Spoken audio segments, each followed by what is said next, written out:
अभी आप देख रहे होंगे कि पिछले कुछ दिनों से पुणे ज़िले में, विशेषकर पुणे शहर में कोरोना वायरस के पॉजिटिव केसेस काफ़ी बढ़ रहे हैं।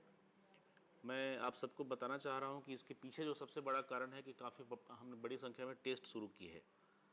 एक दिन में तकरीबन 700-800 से ज़्यादा टेस्ट हम रोज़ कर रहे हैं और उसमें नॉर्मली हम ये देख रहे हैं कि 50 से 60 के बीच में पेशेंट्स आ रहे हैं। इसका अर्थ ये हुआ कि सैंपल का साइज़ हमने बढ़ाया है और ख़ासकर जिस एरिया में ज़्यादा कॉन्सेंट्रेशन है ऐसे पेशेंट्स का, या जिन लोगों के सिम्टम्स बहुत दिख रहे हैं, ऐसे लोगों के टेस्ट किए जा रहे हैं।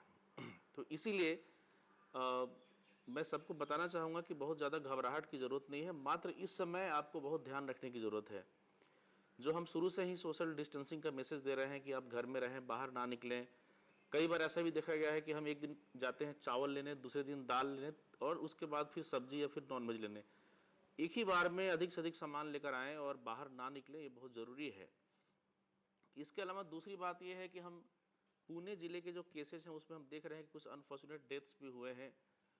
उसमें ये देखा गया है कि जो जो खासकर हमारे क्षेत्रों में, जैसे कि भवानीपेट या कुछ खास ऐसे जगह हैं, वहाँ के जो पेशेंट्स हैं उनका प्रोफाइल देखने से हमें दिखता है कि यहाँ पे वीमेन की संख्या भी काफ़ी ज़्यादा है। जो कुछ डेथ्स हुए हैं उसमें हम ये देख रहे हैं कि वीमेन की संख्या पुरुषों के बराबर है। नॉर्मली ऐसा होता है कि डेथ रेट में महिलाओं की संख्या कम होती है। इससे ये सिद्ध होता है कि लोग अपना रोग दबा रहे हैं या फिर जब तक सीरियस नहीं होता है तब तक वो बाहर नहीं जाते। मैं सबसे अपील करना चाहता हूँ कि आप बिल्कुल अपना रोग न दबाएं। अगर आपको कुछ भी फीवर, ड्राई कफ, ब्रेथलेसनेस, ये सब बहुत बाद के सिम्टम्स है, उसके पहले अगर आपको बहुत ज़्यादा कुछ वैसा लगे कि भूख नहीं लग रही है या फिर आपको थकावट महसूस हो रही है या फिर मामूली बुखार है, वो ऐसा समय है कि जिस समय आप जाकर डॉक्टर से मिलें। कोई भी लक्षण आपका गंभीर हो उतना दिन तक इंतजार ना करें, ये बहुत ज़रूरी है।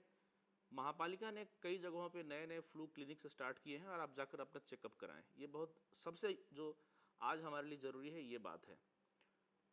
इसके अलावा जो महत्वपूर्ण विषय है कि सोशल डिस्टेंसिंग के बारे में हम ये बताना चाहेंगे कि पूरे पुणे शहर को, पिंपरी चिंचवड़ को हमने कंटेनमेंट जोन जाहिर किया है।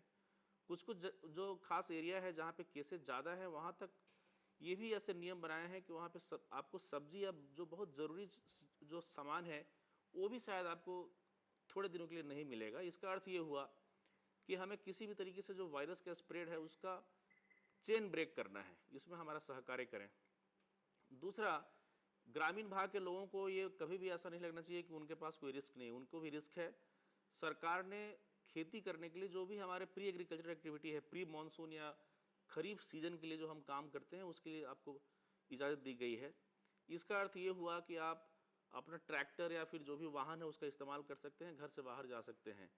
लेकिन ये करते समय आप सावधानी रखें और ये ना समझें कि गांव में कोई रिस्क नहीं है। गांव में भी रिस्क है। आपने देखा होगा कि शहर के साथ साथ ग्रामीण भागों में भी काफ़ी केसेस पाए गए हैं।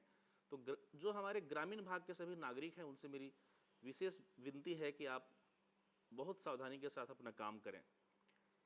इसके अलावा उद्योग के बारे में एक जो बहुत ही महत्वपूर्ण सूचना मैं देना चाहूँगा कि बाहर के जितने भी इंडस्ट्रीज़ हैं, जो कि चाकन हो, रांजनगांव हो या फिर कोई भी ऐसा औद्योगिक क्षेत्र, आप बेसिकली अपना काम शुरू कर सकते हैं नियम के अनुसार, लेकिन अपने लेबर, अपने वर्कफोर्स को अपने साथ रखना पड़ेगा। उनको किसी भी हालत में पिंपरी चिंचवड़ या पुणे शहर के अंदर आने जाने की इजाज़त नहीं है। ये नियम बिल्कुल सोच समझ कर बनाया गया है। ये सब खास बातें हैं। अभी पूना जिस दौर से गुजर रहा है उसमें हर हालत में प्रशासन के साथ हर व्यक्ति का सहकार्य बहुत बहुत ही ज़रूरी है। मैं जिलाधिकारी के रूप में सबसे एक बार विनती करता हूँ कि आप ये संकल्प लें कि जो भी प्रशासन आपको निर्देश दे रहा है उसको निभाने में आप हमारा साथ देंगे। धन्यवाद।